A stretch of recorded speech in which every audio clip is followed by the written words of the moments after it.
Terry Corso from Alien Ant Farm. Hello, how are you? Hi. Hello. Hello. So you've been together since 1995. Have you? What's been the biggest achievements throughout the years for you guys? Oh shoot. It's a long span of time. I mean, we started the band in 95, 96, and we didn't really get an actual record deal and start our, I guess what you would call our professional careers until say 2000, 2001 or so. Our first record came out in 2002. And although we did a lot of big stuff and fun stuff, stuff that might be like really like monumental to myself or my bandmates. Like before that, that's when the really crazy stuff started happening. But yeah, I mean, we've been through a lot, like from bus crashes to meeting Michael Jackson's whole family to like Wow. yeah, just saw playing some like really incredible festivals, stuff like Reading and Leeds that have like massive like history, like the Beatles played there, or even like getting to play on like we played Top of the Pops twice. Lots of crazy stuff has happened for sure. We just played we just got to play Download last June. That was massive. Yeah. And I know it's a really big deal over here. Like the whole country kind of goes mental for that festival, and it's almost like the hard rock Coachella where I'm from. Like we have Coachella, and it's like that, but it's just like all hard rock, which is kind of cool. So Going back to the Download Festival you played this year, how did it make you feel being on the main stage, like the big stage where you're sharing the stage with Baby Metal, Ozzy Osbourne? Yeah, how did that make you feel? It was an honor. It really is. I mean, just that they'd stick us on, that they felt that we were anywhere near the caliber of a band that could play the main stage. We opened the main stage, and there was still maybe 60,000 people to play through, and that was massive. That was really exciting. I was in that crowd. I saw you Were guys you? there. I was in that crowd. God, it was a very energetic crowd. That was one hell of a crowd. You did make the crowd very energetic. Yeah, so it was screaming and having fun. Yeah, it really made us feel good that like to be like the basically the opener of the day on the main stage, and to have pretty much like a capacity crowd like really made us feel pretty special, I suppose. It was great. Yeah, it was fun. It looked like a mess out there. It looked like between the mud and the Oompa Loompas and people dressing up crazy. Yeah, it was fun. I was super good one of the days. It was a lot of mud. You released about 4 albums so far. Which is your favourite one? Well, Anthology is probably the easy answer to that, just because of the impact that it had on kind of, on the radio, on MTV, when those things still like were really like, players. We really, like we especially in this country with Anthology, when we came out. Last year, we came out here with the bands POD and Hoobastank, who are really good old friends of ours. Both bands from Southern California, where we're from, and we kind of grew up on the same stages together. We came out with them, and that was when we kind of realized, because we hadn't been over for a proper tour in maybe, like 7-9 years or so. Wow. It'd been a while. We'd had our hiatuses and whatnot. And when we came out for that tour, it really kind of brought it to our attention that record was very important here. Yeah.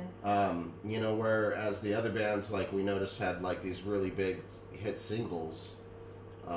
We've kind of figured out that we had a hit record that people grew up to, went to college listening to, people like fell in love, like met their wives or their husbands to that, listening to Attitude or whatever it may be. I don't know. There's a lot of dimension to it, but that's when we kind of figured out, wow, we should really maybe, hey, the 15-year anniversary for that record is Wow. coming up. So Oh, like wow. maybe we should. Well, we're in it now. The band's this year is 20 years old, and that record is 15 years old. And we were like, why not go? What? We were seeing all these other bands kind of do these kind of play the record in entirety, or what they call a front to back tour.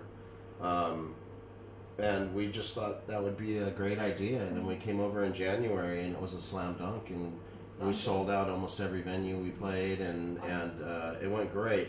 Now that's the easy answer because all that stuff is really cool, but I mean, for me, I might say our second record, which is technically our third record because we put an independent record out before we had a record deal, but our second record, Truant, I felt like we'd grown up a lot, and we got to make that record with Robert and Dean DeLeo, who the guitar player and the bass player for Stone Temple Pilots. Oh wow! And excuse me, those guys like really became like our big uncles. Like they were like they were mentors to us before we even knew them. Like big influences and stuff. Yeah, they were super. We were all just insane Stone Temple Pilots fans, and just thought they were the most wonderful band ever. They are a good band. The songs are great. Yeah, and not only that, you know that they're like really, really talented players. Like they're really all about like being kind of a step above when it comes to musicianship. Yeah. So that was absolutely intriguing to us. And then once we got into the process, we ended up learning that it was all this knowledge that we could just soak up, and that's exactly what we did, especially them both being really astonishingly good guitar players. Yeah. For me personally, it was kind of like going to guitar college.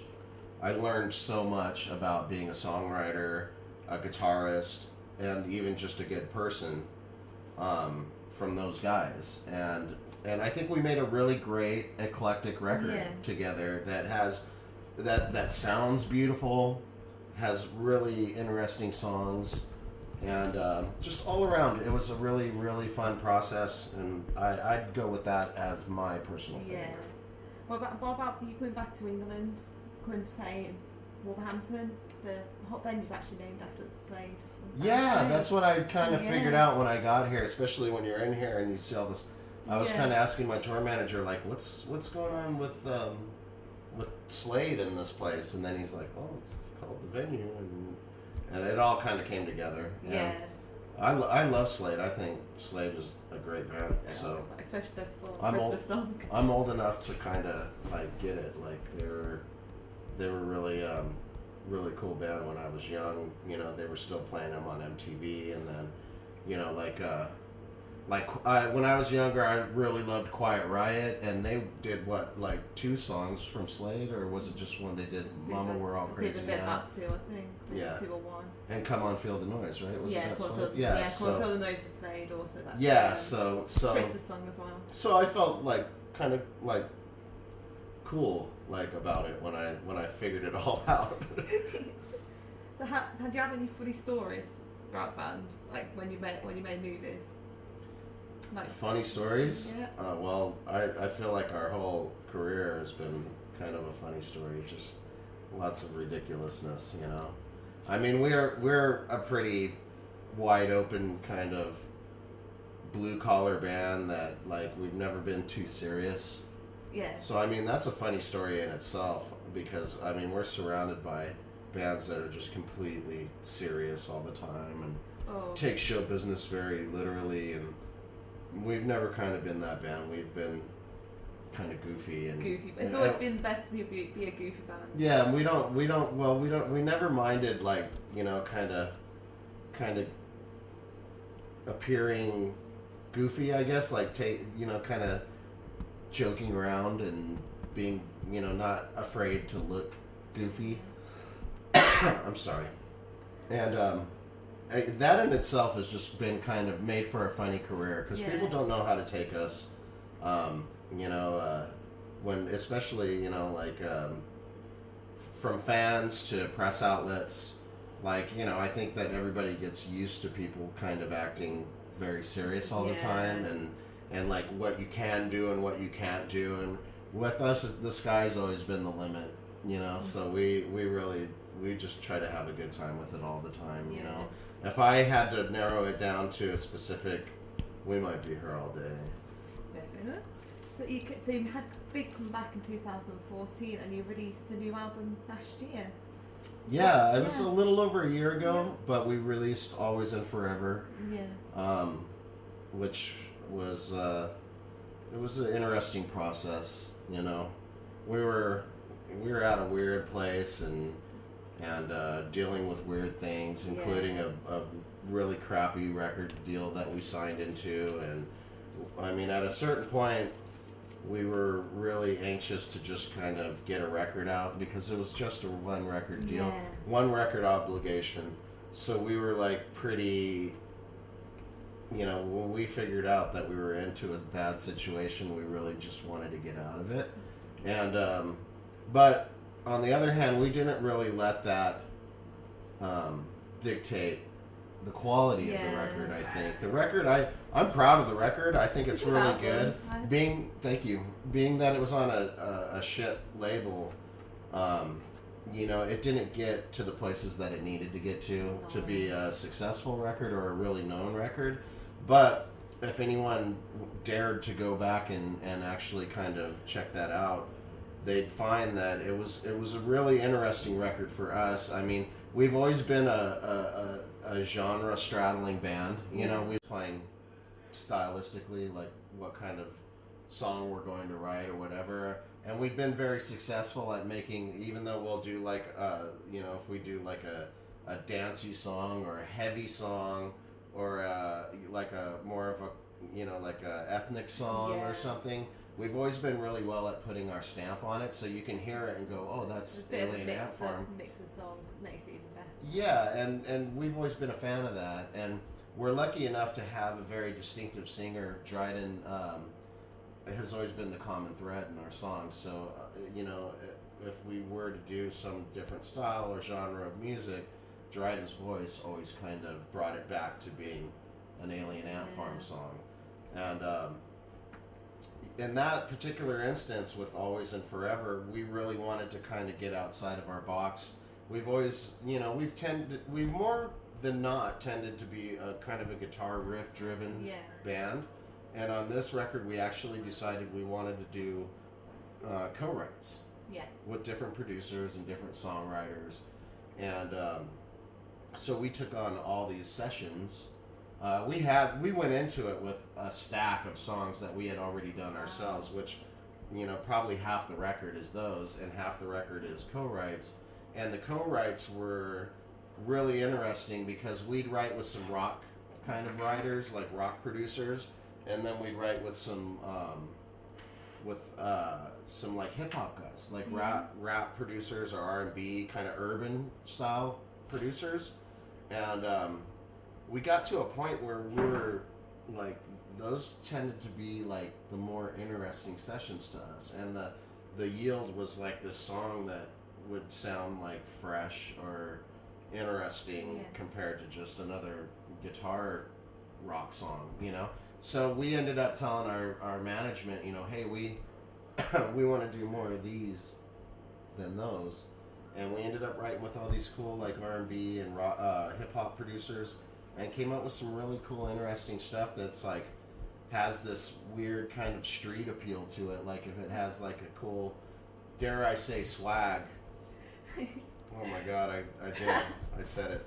But it was really interesting for us. And I think that the songs that we created it was an interesting situation because it was like two worlds colliding. It was us knowing everything that we know about our world, and then it was them knowing everything about their world. And neither of us knew much about each other's worlds, although we listened, you know, I've listened to, you know, rap or whatever my whole life, R&B, etc., but I'd never been in like writing situations where I was trying to write along those guidelines, and it came out to be a very interesting thing. It's actually a very good album. Thank It's you. got like different sounds in it. It makes it. You've got a bit of your old stuff in, but it's got like a new sound as well. What I thought was really good. Yeah, I mean, we have some, you know, electronic sounds in there, or just like R&B harmonies, more rappy lyrics in a way. It was fun. It was really cool to Okay, kind of transcend those boundaries, you know. Thank you, Terry, for letting us interview, and hope you have a good show tonight at the wonderful Stage Rooms. Yeah, I hope so too. It should be fun. I'll be there. I'm looking forward to it. I'll be there in the crowd. Excellent. Well, come say hi. I will do. Thank you. You're welcome. Thank you.